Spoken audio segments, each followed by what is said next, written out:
Welcome to the Bible Stories with Gian channel. Today we're going to talk about one of the most mysterious figures in the Bible. His presence is mentioned briefly and sporadically. His early appearance millennia before Christ's birth and his reappearance thousands of years later leave a mystery in the air. Did he live longer than Methuselah? Today we will study and discover everything the Bible has to offer about this character named Melchizedek. I'm sure you'll be a different person after watching this video. So as usual, I ask for your like, comment, and channel subscription. Let's get into the content. Melchizedek, whose name means King of Righteousness or My King is Righteous, occupies a peculiar place in the scriptures. Defying conventional categories of religious and political leaders, Melchizedek doesn't fit into established molds. It's this uniqueness that makes him so intriguing and essential for understanding faith. As we delve into the narrative of the scriptures, we discover that mentions of Melchizedek are like scattered pearls throughout biblical history, each revealing a unique aspect of his enigmatic figure.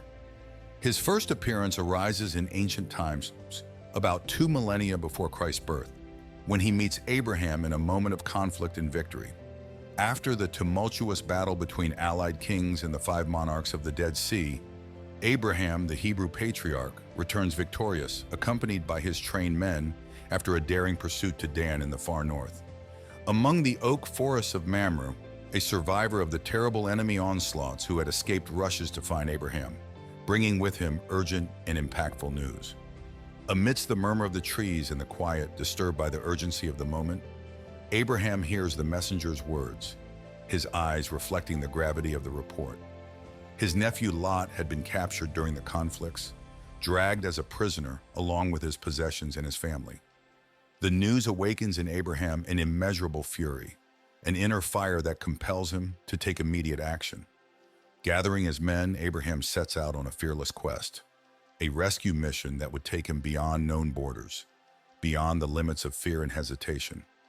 With 318 trained men born in his own house, he charts his course northward on a journey marked by urgency and the hope of still finding his nephew alive. It was night when Abraham and his men approached north of Damascus. Under the veil of stars, they launch a bold attack, surprising the enemies on their own turf.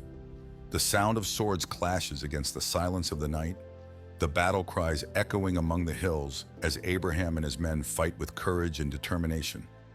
Victory is achieved in the shadows of the night, the clamor of battle silenced by Abraham and his warriors' determination and skill. The enemies are defeated, the captives liberated, and amidst the rubble of the battle, a unique and transcendent encounter awaits Abraham. Abraham finds himself before a mysterious figure, a man shrouded in an aura of authority and serenity. It is Melchizedek, the king priest of Salem, who emerges from the shadows of the night, his eyes shining with a transcendent light. Melchizedek suddenly appears in the biblical account without a genealogy or clearly defined origin. He is presented as the king of Salem and priest of God Most High.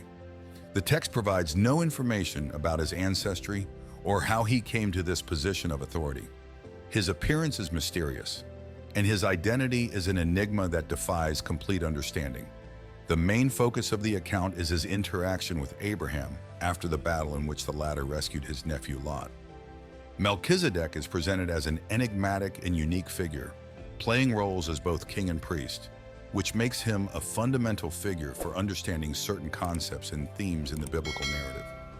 Melchizedek approaches Abraham with firm steps, his imposing presence overshadowing the silence that follows the battle. In his hands, he brings bread and wine, symbols of sustenance and communion, gestures that transcend words and reach into the depths of the soul. Abraham, overcome with reverence at this unique encounter, bows before Melchizedek, acknowledging the grandeur of the one before him. In a gesture of deep respect and devotion, Abraham receives the bread and wine from Melchizedek's hands, symbols of blessing and spiritual communion. Then Melchizedek raises his hands toward the heavens, blessing Abraham with words that echo beyond time and space, words laden with power and divine significance. He acknowledges God's blessing upon Abraham, the favored of the Most High, the one chosen for a mission that transcends the limits of human understanding. Blessed be Abram by God Most High, creator of heaven and earth. And praise be to God Most High, who delivered your enemies into your hand. Genesis 14:19, 20.